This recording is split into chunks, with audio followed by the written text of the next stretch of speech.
नमस्कार दोस्तों, आर्यावर्त में आप सभी का स्वागत है। दोस्तों, आज मैं आप लोगों को बताऊंगा कि पांडवों में जो सबसे बड़े थे, जो पांडवों के ज्येष्ठ भ्राता थे, उन्होंने बताया था कैसा होगा कलयुग। कैसे बताया था, क्या हुआ था, ये सब कुछ जानने के लिए आपको मेरे साथ सफर पर चलना पड़ेगा। सफर की शुरुआत करते हैं, मगर उसके पहले ये डिस्क्लेमर जरूर पढ़ लीजिएगा। दोस्तों, ये वो दौर था जब पांडव 12 वर्ष के वनवास और 1 साल के अज्ञातवास पर निकल पड़े थे, अपना सब कुछ हार कर।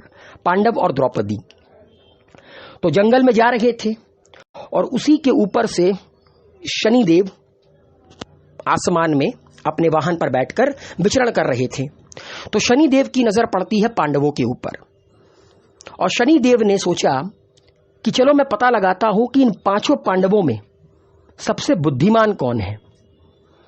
तो फिर शनिदेव ने एक माया भवन का निर्माण किया, अपनी माया से एक माया भवन का निर्माण किया और उस माया भवन के जो कोने होते हैं, जो कॉर्नर होते हैं, उनके बीच योजन योजन की दूरी रखी। मतलब बहुत बड़ा माया भवन था, कोने बहुत दूर दूर पर थे, ऐसा नहीं है कि बगल बगल में कोने थे। तो पांडव धीरे धीरे जंगल में आगे बढ़ रहे थे। तभी भीम की नजर उस माया भवन में पड़ी। भीम ने अपने भ्राता युधिष्ठिर से आज्ञा ली और उसने कहा कि मुझे ये माया भवन देखना है, मुझे इसके अंदर प्रवेश कर देखना है कि ये माया भवन कैसा है। युधिष्ठिर ने कहा जैसी तुम्हारी मर्जी, मगर जल्दी आना। तो भीम जैसे ही पहुंचते हैं, वहां पर एक दरबान खड़ा रहता है। वो दरबान असल में और कोई नहीं, महाराज शनिदेव थे। उन्होंने रूप बदल लिया था क्योंकि उन्हें पांडवों की परीक्षा लेनी थी। तो भीम जैसे ही माया भवन के द्वार पर पहुंचते हैं, दरबान के तौर पर शनि महाराज खड़े रहते हैं और शनि महाराज भीम को अंदर जाने से रोकते हैं क्योंकि भीम को अंदर जाकर देखना था। तो जो शनि महाराज हैं, जो दरबान के वेशभूषा में थे, उन्होंने भीम को जाने से रोक दिया और कहा कि इस महल में जाने की कुछ शर्तें हैं, उन शर्तों को पूरा करो और इस महल के अंदर जा सकते हो। और फिर जब भीम मान गया कि ठीक है, मैं शर्तों को पूरा करने के लिए तैयार हूं, तो वो दरबान कहते हैं कि पहली शर्त यह है कि महल में 4 कोनों में से तुम सिर्फ एक कोना ही देख सकते हो। जैसा कि मैंने बताया कि कोने बहुत दूर दूर पर थे, योजन योजन की दूरी पर थे। दूसरी शर्त यह थी कि महल के अंदर जो कुछ भी देखोगे उसे उसके मतलब सहित मुझे समझाओगे।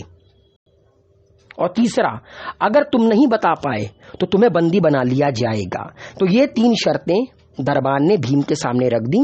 भीम ने इन शर्तों को मान लिया और चले गए कहां? महल के अंदर। मगर उस माया जाल को भीम समझ नहीं पाए और भीम ना ही समझा पाए उस दरबान को दूसरे शर्त के मुताबिक, और तीसरे शर्त के अंतर्गत भीम को बंदी बना लिया गया।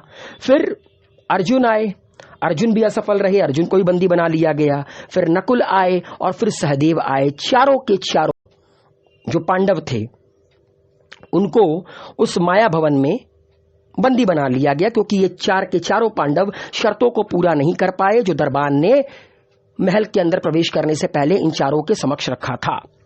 अब जब बहुत देर हो गया, चारों पांडव लौट कर नहीं आए, तो युधिष्ठिर और द्रौपदी उस महल की तरफ बढ़े और महल पर वही दरबान उन्हें मिला जो शनिदेव महाराज थे।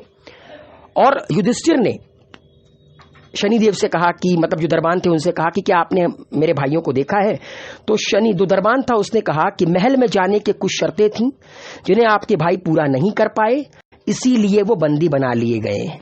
अब आपको अगर अंदर जाकर उन्हें छुड़ाना है तो पहले उन्होंने जो देखा मुझे उनका वो मतलब समझाएं, या आप समझाइए उसका मतलब, तभी मैं उनको मुक्त करूंगा।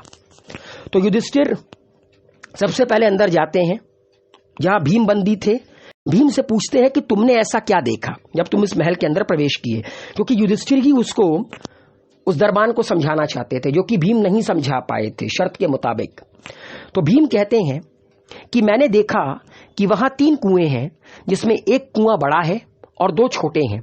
जब बड़े कुएं का पानी उछलता है तो बराबर के दोनों छोटे कुएं भर जाते हैं, लेकिन जब दोनों छोटे कुएं में पानी उछलता है तो बड़े कुएं का पानी आधा ही रह जाता है।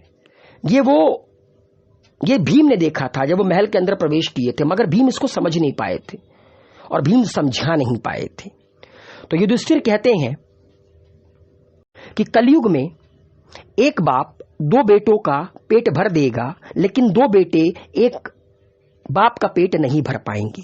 मतलब भीम ने जो देखा उसका अर्थ ये था, और ये बिल्कुल सही अर्थ था जो युधिष्ठिर ने बताया दरबान को, और शर्त के अंतर्गत भीम को छोड़ दिया गया। अब युधिष्ठिर अर्जुन के पास जाते हैं, अर्जुन से पूछते हैं तुमने क्या देखा? तो अर्जुन कहते हैं कि मैंने देखा कि एक खेत में एक तरफ मक्के की और दूसरे तरफ बाजरे की फसल उगी हुई है, लेकिन मक्के के पौधे से बाजरे का फल और बाजरे के पौधे से मक्के का फल निकल रहा है। युधिष्ठिर बताते हैं इसका अर्थ अर्जुन को और दरबान को। इसका अर्थ है कि कलयुग में वंश परिवर्तन, अर्थात ब्राह्मण के घर शूद्र की लड़की और शूद्र के घर ब्राह्मण की लड़की ब्याही जाएगी। क्योंकि पहले के जमाने में यह नियम था ना कि एक कास्ट के लोग दूसरे कास्ट में शादी नहीं कर सकते थे। ब्राह्मण की लड़की शूद्र के घर शादी नहीं कर सकती थी, शूद्र के घर की लड़की ब्राह्मण के घर शादी नहीं कर सकती थी। मगर युधिष्ठिर ने कहा कि कलयुग में सब कुछ होगा, ब्राह्मण के घर शूद्र की लड़की ब्याही जाएगी और शूद्र के घर ब्राह्मण की लड़की ब्याही जाएगी। उसके बाद नकुल की बारी आती है, क्योंकि भीम और अर्जुन तो आजाद हो गए। नकुल से पूछते हैं युधिष्ठिर तुमने क्या देखा? तो नकुल कहते हैं कि बहुत सारी सफेद गायें अपने बच्चियों के साथ वहां घूम रही है, लेकिन जब गाय को भूख लगती है तो वो अपनी बच्चियों का दूध पी रही थी, जो कि बहुत अजीब था। तो युधिष्ठिर इसका मतलब समझाते हैं कि कलयुग में माताएं बेटी के घर रह उन्हीं का अन्न खाएंगी, क्योंकि बेटे माँ बाप की सेवा नहीं करेंगे। और युधिष्ठिर के ये मतलब बताते ही नकुल भी आजाद हो जाते हैं, क्योंकि युधिष्ठिर ने बिल्कुल सही मतलब बताया। और अंत में बारी आती है सहदेव की। सहदेव कहते हैं कि उन्होंने देखा एक सोने की बड़ी शिला चांदी की एक सिक्के पर टिकी हुई है, जो कि डगमग हिल रही है, लेकिन फिर भी गिर नहीं रही थी।